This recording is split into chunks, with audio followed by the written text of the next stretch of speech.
Hello and welcome to the 145th episode of Fur, Fins, and Feathers. Today, we're going to have a two-part series. Our guest is Alex Wheeler of Wareham, Massachusetts, who I've never met Alex before. Only kidding. Thank you for I've having known you me. for 45 years or longer. We've been around the block many times. Yep. Alex, welcome. Thank you for having me. It's an honor to have you, someone of your character and your love of animals and dogs. Thank you. Alex, 45 years has been a long time. How did you start? So my parents, they had bought a summer house on the Cape in North Falmouth, and it was a couple of doors down from a woman by the name of Jerry Kelly. And she had kids my age, so I used to go over there, and this was when I was like 10 years old. I'd go over there and, hang out with her kids and everything. And she had miniature schnauzers. And, Fabulous person. oh, she's wonderful. And I always liked animals and everything. So I'd go over there, play with the kid, hang out with her kids, and I'd play with the dogs. And then she started teaching me, asked me if I wanted to learn how to groom dogs. I said, yeah, that sounds like fun. So she was teaching me how to strip out the dogs, and then she asked me if I wanted to go to dog shows with her. And then I started going to dog shows with her, and I had a blast. It was a great time. I met a lot of great people, and from there, I traveled with her for a long time. And when I graduated high school, or just before, I went down and worked for Bobby Fischer. Big kennel down in Connecticut, lived there and everything to learn more. A few years later, went out on my own and started showing dogs. And It's been a wonderful journey, hasn't it? it's been a wonderful journey. And you bring up names that Jerry Kelly gave my mother a miniature schnauzer many years ago. Uh-huh. Maybe 25 years or 30 years ago. Bobby Fischer handled for my mother. Mm-hmm. So we share a wonderful history. The sport has been very good to us. It has. I've met wonderful people and been to great places, and it's all because of dogs. Talk about your Airedale. So this is Tiger. She's a 12-year-old Airedale. She's sleeping right now. But I bred her, and she never got shown. Her coat was never quite right, but her body type and everything's beautiful, and she's just a wonderful example of the breed. She's just been a happy house pet. So I just kind of brought her for everybody to see and kind of actually meet the breed in person, because they're such a great breed. They're loyal to the family. They're good protection dog, but they're not silly protective, like trying to attack everything or people come in the house. And they're just a nice sized dog. They're not too big and they're not too small. So I brought her along to hang out with us. You've shown many beautiful Airedales over the years. I have, and one of my first dogs I got to show as a handler was a dog by the name of Harrington's Cantankerous Kenya, otherwise known as Tank.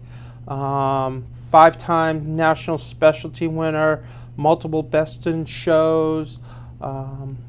He was the top Airedale in the country 3 years in a row. He was the number 5 terrier overall one particular year. Good dog to start out with. He kind of spoiled me. Yeah, I can see that. But I kind of lucked out, and a great owner by the name of Diane Fielder owned him and everything, so I lucked out with him. And then I had one of his daughters that was a 2-time national specialty champion. She did a lot of winning, and then just a lot of other Airedales since then that have shown real good ones. But Tank, I really lucked out on the beginning, starting with him. We don't see many Airedales these days. No, it's actually kind of it's sad because a lot of people are into your doodles and this and that, and so you don't have people really looking for as many purebred dogs as before, which is too bad. They have, I find, because I also have a boarding kennel too, so I talk to people. But you find people like, oh, they believe this myth or theory, like, oh, a purebred dog has this wrong, this wrong, and this wrong, so I'm going to buy a mixed breed dog. But if you took, like, say, a lab, bred it to a poodle, you're not going to have any problems. Well, if a lab has a problem and a poodle has a problem, you're just combining it. You just have to find a good breeder within that particular breed that you're looking for, who tries to, breed very responsible and try not to breed any health issues. But the internet and social media have kind of ruined the sport overall of dogs.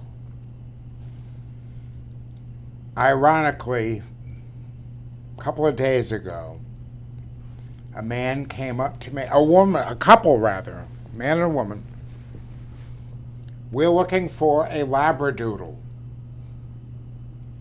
And I held my breath, and I said, well, what do you really?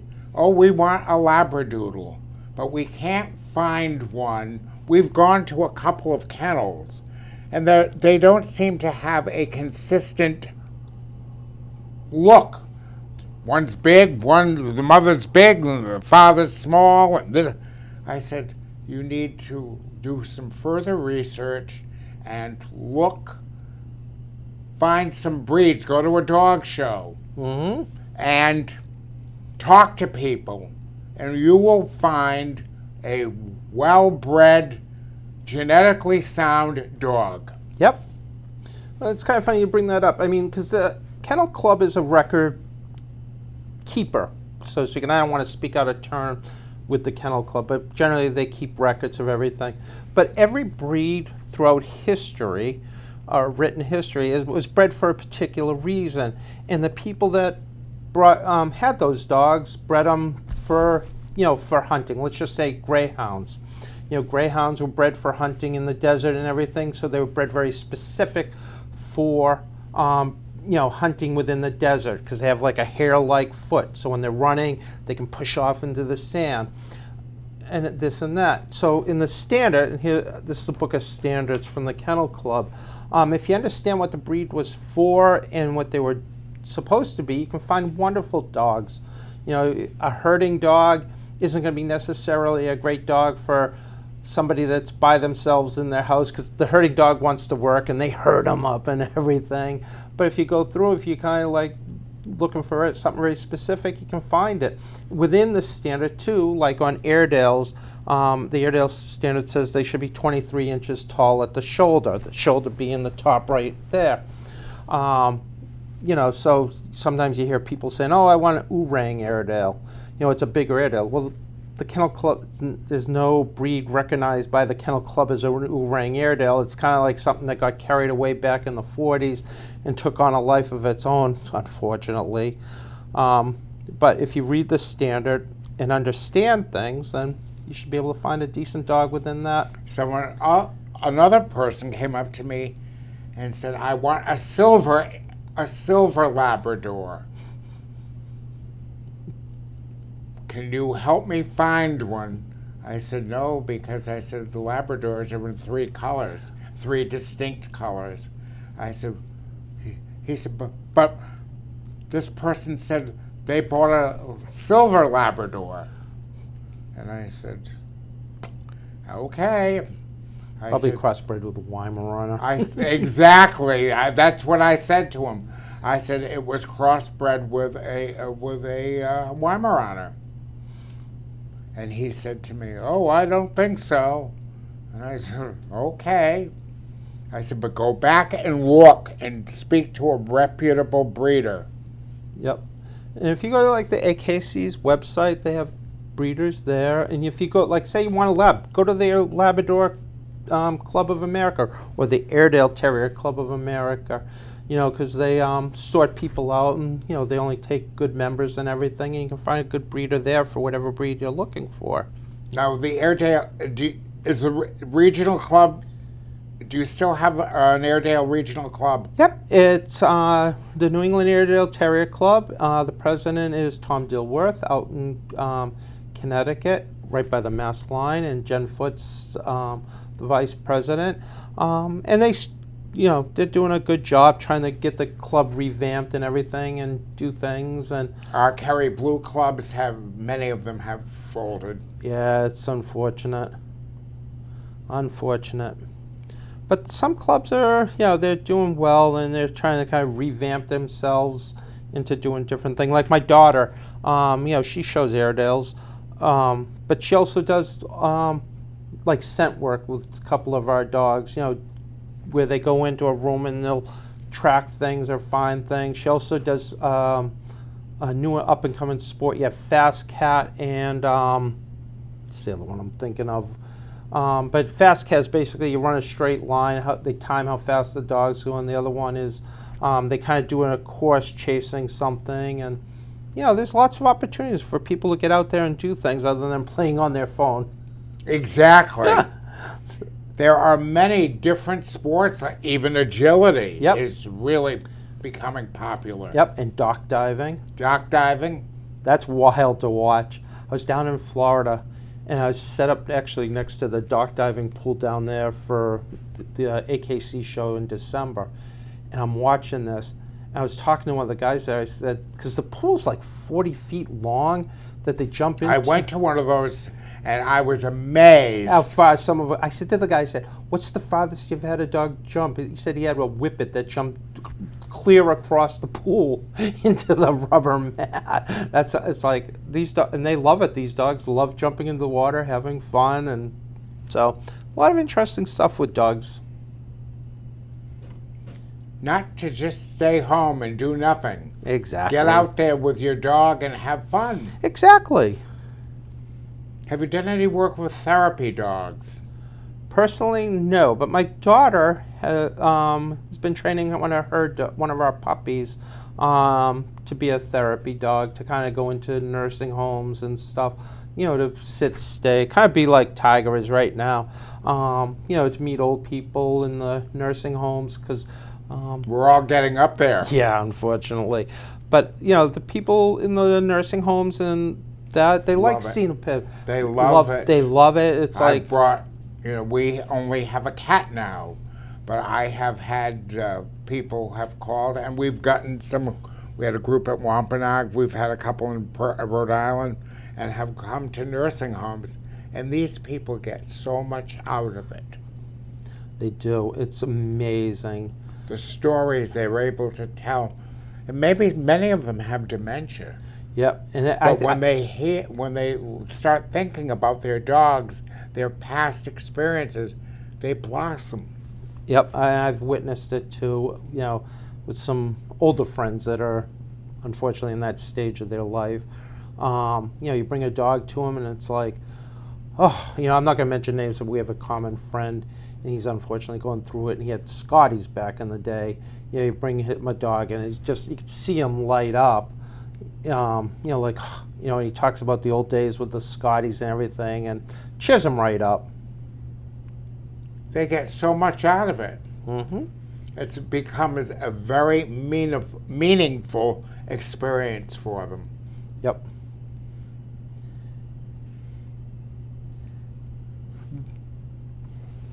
She's very calm. Yep. She's really good. Huh. And have you done anything with her, activity-wise? Nah, she's just my house pet. A good one. A very good house pet. And for 12 years old, she's in great shape and everything. Oh, the other thing too, I find with terriers, they're hand stripped. A lot of people don't, and it's a lot of work, hand stripping. They don't want to do the work, unfortunately. Not that you have to strip them. If you're keeping them as a pet, you can use a clipper. And I always recommend, if you're not going to show your dog anyways, just clip them down, because it's kind of costly unless they really want to learn how to do it. But a lot of people, they just, as showing-wise, they just don't want to go through all that work, because it is so much work. What are some of your favorite terrier breeds? I like Airedales. I like wires, fox terriers. And I like grooming them up because you have multiple colors there. You have whites, your black, and your brown all kind of blended in. So it's kind of like a little porcelain doll when you're doing them up. It's very artistic, and I like that. I like the Lakelands. I like the Kerrys. Actually, there are not too many dogs I don't like. I like them all for different reasons. I once tried to buy a Sealy from Marjorie Good. Yep. And then my mother became ill, and we kind of gave up. But I love dandies. Yeah, there's a breed you don't see much of anymore. No. Unfortunately. I don't know if there's any dandies up in New England anymore. I gotta tell you, I don't think so either. It's such a shame. We had do you remember the dog, the Butler did it? Yes. I think he went Group 4 at Westminster one year. But I love seeing that dog. You see him around here all the time. Good dog. But there's a breed you don't see it much. Another breed I love too are Manchesters. Oh, that's something you never see around here. But you know what's funny? I was out in California last April because I was asked to come out there and judge some bunch of different terriers. Manchesters are big out in the West Coast. I mean, really big. I remember, I think her last name was Clencher or something. But she had standard and toy Manchesters in California. Yep. And would bring a slew of them. But yeah, they're big out there. It's funny. It's different parts of the country, different breeds have taken hold. But, Manchester's a great breed. You like to see them around there. They're low maintenance dog hair-wise. They have that nice, smooth kind of coat. And they're fun to show. Mm-hmm. And fun to do a lot of different activities with. Yep. We got to get more people involved in these. When people hear that these are rare breeds, when they hear the word rare, I want to be involved and move on. We have someone in Rehoboth who has been on the show with an American Water Spaniel. That is a rare breed. Yep. And nice. A beautiful breed, and to do so many activities with. Yep. And it's like, I don't think like a lot of people realize, like, you have so many different activities. If you go to like your local kennel club, like around here you have Wampanoag Kennel Club, Cape Cod Kennel Club, Hockomock, South Shore. But a lot of these clubs offer like handling classes, like if you want to learn how to show your dog, or they can recommend where you can go, or if you want to do dock diving, they can tell you where to do that, or how to train your dog for obedience work and this and that to get out and do something, or scent work, which is nice. It's kind of fun to learn. Your dog really gets excited doing it. And I think that's the other thing too. People not sure, what's involved. It's actually not as hard once you just get out there and just start doing it. Observation is key. Exactly. Outside of terriers, you've had so much experience with terriers. What are some other breeds you've worked with? So I have got a group placement in all 7 groups. But personally I've shown like a lot of toy dogs, like Affenpinchers, Brussels Griffons. Actually, you know what's funny? You know what the first dog I showed was? That I finished? Can you guess? No. A Shih Tzu. Many years ago. And you know why? Because when I was traveling with Jerry Kelly, she was friends with Wendell Salmon and Dee Shepherd. Yes. And they had this Shih Tzu. It didn't show very well for them, whatever. So it's like they asked me to take it in the ring because they had a bunch of them. And this dog happened to take a liking to me and showed really well for me. And I won with her. And I got her championship. That was my first dog I got a championship on. I think that's kind of funny. Most people don't realize. Wendell and Dee were good friends. They were good people. Unfortunately, Wendell passed away last year, I believe. Yeah, last year. That was sad. I remember when my mother was very active, Wendell and Barbara Partridge with her Dalmatians. Yep. Fabulous Dalmatians. Yep. We went on an evening cruise in Warren, Rhode Island, and did the dinner cruise with them, with my mother and I. and Barbara and Wendell came, and we had the best time ever on the evening cruise, the dinner cruise, Newport Harbor, from Warren, Rhode Island. I treasured that memory. Barbara had great dogs. She did.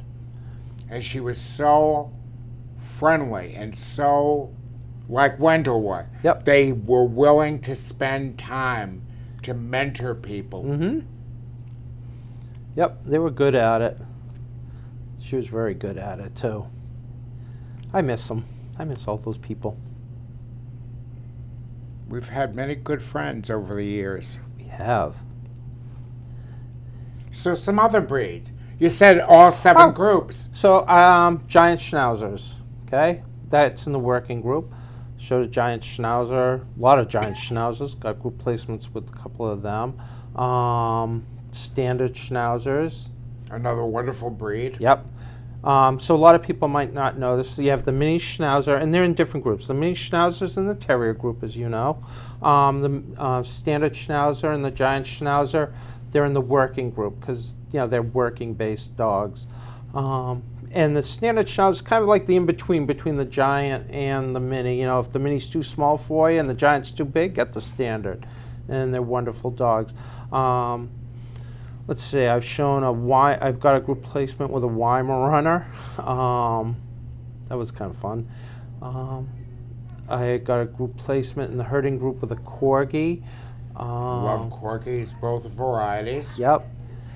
Let's see here. So many I think of here. Non-sporting, placed with a Bichon and a poodle, a standard poodle. And that was with it when I was helping Dee and Wendell once. What other? I'm trying to think. I'm having a brain. But you've had much success with every type of dog. Yeah. Did you ever think back? Question. Did you ever know you'd be doing this today? No, you went to Needham High School. Yep. Where did you go from Needham High School? From there, I just kind of worked for different people. Then my parents moved into Dover, and they had a volunteer fire department. So a little sidetrack here. And Dover is a beautiful town. Yep. And so I got on the volunteer fire department, and from there I became a paramedic also because I liked helping people. So I am certified as a paramedic in the state of Massachusetts, and I actually still do that to this day for my town I live in now, to help out with medical emergencies and stuff. Plus I do the fire side. And actually we had a fire in our town a couple of weeks ago. And a couple of cats and a dog got caught in the building. One of the dogs was rescued by a neighbor just before we got there because the owners were away. We found a cat about an hour after the fire, but I got that cat revived. Did first aid to that cat. So they have me do the animal stuff too and stuff like that. So it was nice. But you utilized your skills. Exactly. And and also during that time, I also worked for a couple of vets as a vet tech. So I've always been involved in animals and stuff over the years, and it's been an interesting life. And you've had a boarding kennel. Yep, still do. And my daughter works there, my oldest daughter. And I have 4 daughters. I didn't realize you had 4? Yeah. Wow. God knew I loved women and gave me 4. But yeah, I have 4 daughters. So my oldest one, Victoria, she works in the kennel with me and she shows dogs.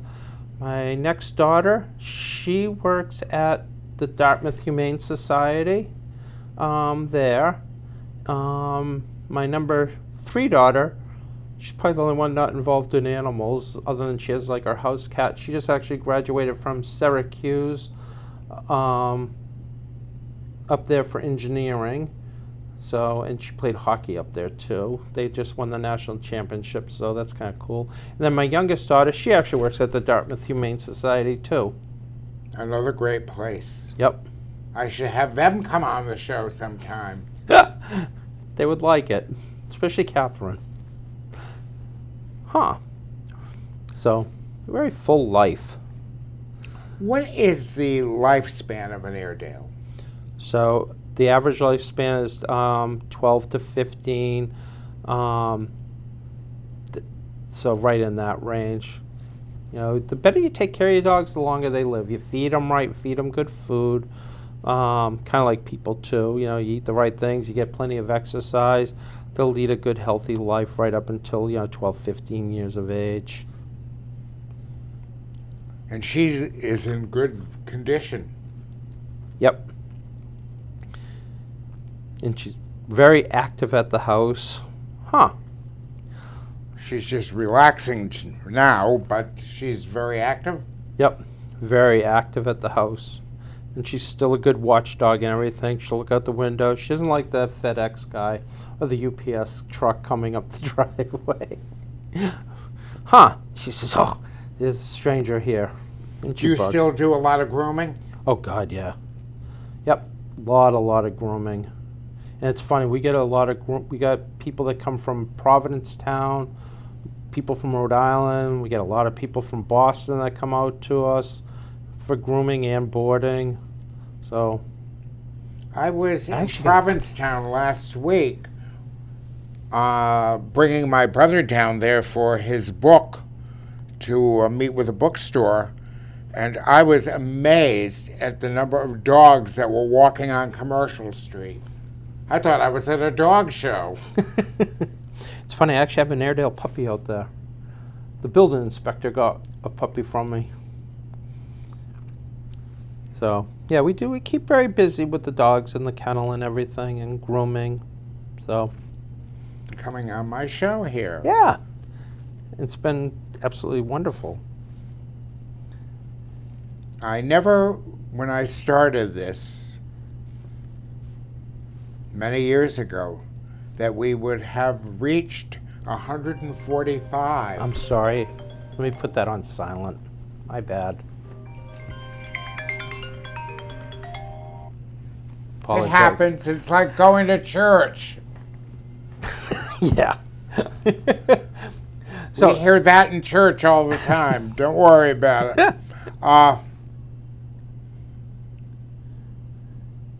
People are very interested. They love their animals. Yep. It's a common bond, I think. It's a relaxing, calming bond, And we are going to pick up. We're going to take a quick break, and we will continue. Very good. So episode number 145, we're closing for a few minutes, and we'll start up right in a few.